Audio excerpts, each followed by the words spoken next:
Bienvenue, installez-vous confortablement. Laissez votre corps s'alourdir doucement contre votre lit. Vos épaules se relâchent, votre respiration se fait plus lente, plus profonde. Ce soir, je vais vous emmener très loin d'ici, dans un monde où le temps n'existe plus, où les étoiles chantent des berceuses et où chaque rêve devient un palais de lumière. Fermez les yeux, doucement, et laissez ma voix vous guider.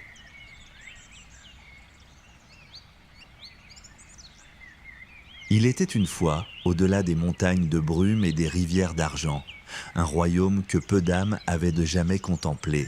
Ce royaume s'appelait Aelindra, le pays des rêves qui ne finissent jamais. Pour y accéder, il fallait traverser la grande forêt de cristal, une forêt dont les arbres n'avaient pas d'écorce ordinaire, mais des troncs transparents, dans lesquels on pouvait voir couler une lumière dorée, douce comme le miel, apaisante comme le souffle du vent en été. Une jeune femme du nom d'Elara marchait seule dans cette forêt depuis ce qui lui semblait être une éternité. Ses pieds ne faisaient aucun bruit sur le sol recouvert de mousse argentée. Chaque pas était une caresse, chaque souffle une prière silencieuse. Elle ne savait pas exactement pourquoi elle marchait. Elle savait seulement qu'elle cherchait quelque chose qu'elle n'avait jamais eu, mais qu'elle reconnaîtrait au premier regard. Les arbres de cristal murmuraient autour d'elle, non pas avec des mots, mais avec des sons, des vibrations douces qui résonnaient dans sa poitrine, comme une musique oubliée, retrouvée après des années. Et puis, au détour d'un chemin de petites pierres lumineuses, elle vit quelque chose qu'elle n'aurait jamais osé imaginer, une porte immense, taillée dans une seule pierre de lune. Ses contours brillaient d'une lumière bleu pâle, et sur son fronton était gravée une seule phrase, en lettres de lumière dorée. Celui qui entre ici n'a plus besoin de chercher. Et Lara s'arrêta. Elle posa doucement sa main sur la pierre froide et sentit quelque chose de chaud, de vivant, battre sous ses doigts, comme un cœur. La porte s'ouvrit sans bruit, comme si elle avait attendu Elara depuis le début des temps, et ce qu'elle découvrit de l'autre côté dépassa tout ce qu'elle avait jamais vu ou rêvé. Un palais immense, aux tours infinies, s'élevait dans un ciel qui n'était ni le jour ni la nuit, mais quelque chose entre les deux, un crépuscule perpétuel, teinté de violet, de rose et d'or. Les murs du palais n'étaient pas faits de pierre ni de marbre. Ils étaient faits de nuages solidifiés, légers et translucides, qui laissèrent de passer une lumière douce, comme celle d'une bougie vue à travers un voile de soie. Des jardins s'étendaient tout autour, des jardins où poussèrent des fleurs qui n'existaient sur aucune carte, des fleurs aux pétales de velours bleu nuit, des arbres dont les feuilles étaient des papillons endormis, des fontaines d'où coulait non pas de l'eau, mais de la lumière liquide, scintillante. Et Lara avança lentement, presque sans respirer, de peur que tout cela ne disparaisse si elle faisait trop de bruit. Elle traversa les jardins, longea les allées pavées de sable doré et poussa la grande porte du palais. À l'intérieur, l'espace était infini. Des salles se succédaient sans fin, chacune différente, chacune plus belle que la précédente.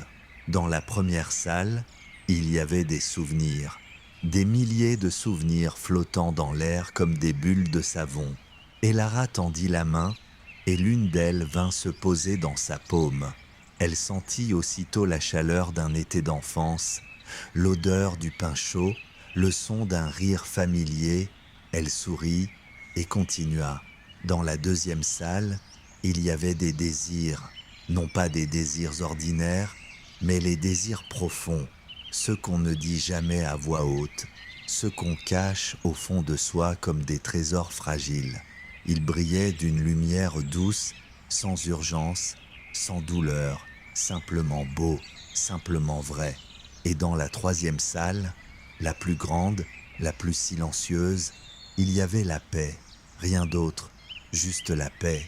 Et Lara s'assit au centre de cette salle, sur un coussin de nuages, et sentit son corps s'alléger, comme si tout le poids qu'elle portait depuis des années s'évaporait doucement, comme la brume au matin.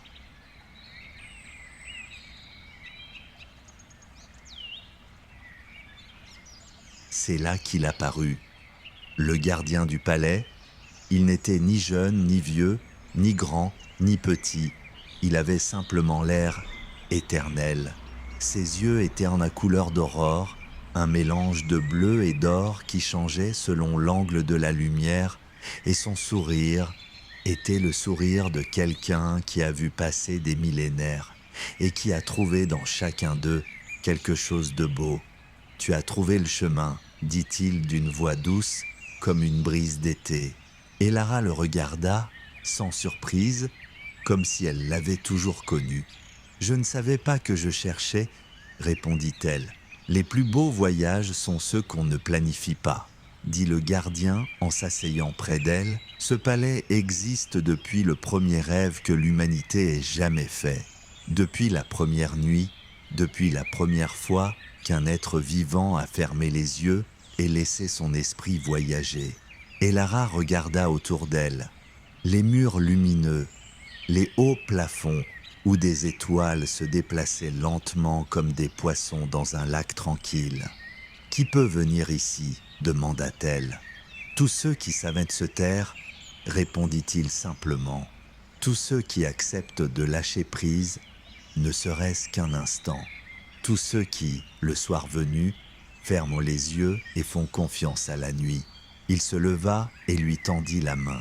« Viens, il y a quelque chose que je veux te montrer. » Il la guida à travers des couloirs de lumière douce, jusqu'à une terrasse qui surplombait l'infini.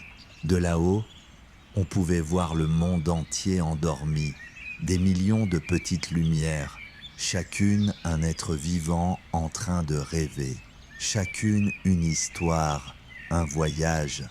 Chaque nuit, dit le gardien, des milliers d'âmes traversent cette forêt sans le savoir.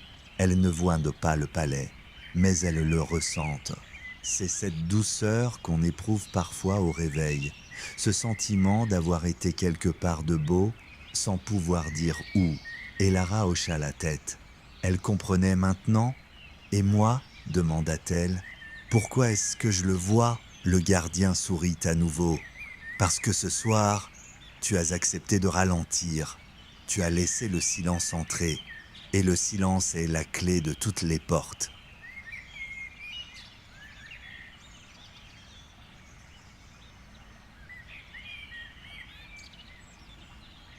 Avant de quitter la terrasse, le gardien emmena Elara dans une dernière salle.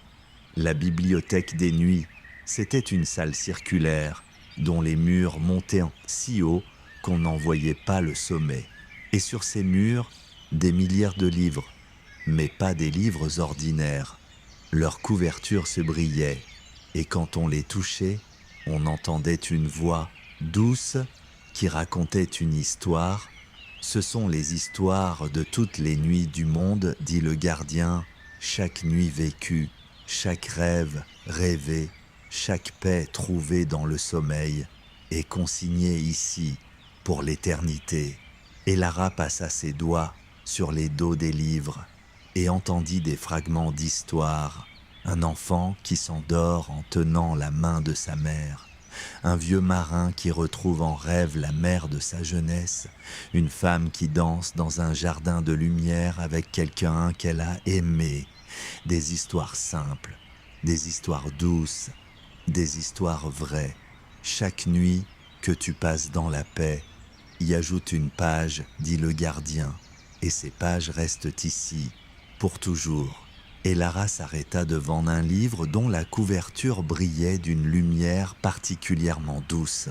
Elle posa la main dessus et entendit sa propre voix racontant une histoire qu'elle ne connaissait pas encore, une histoire à venir, pleine de lumière.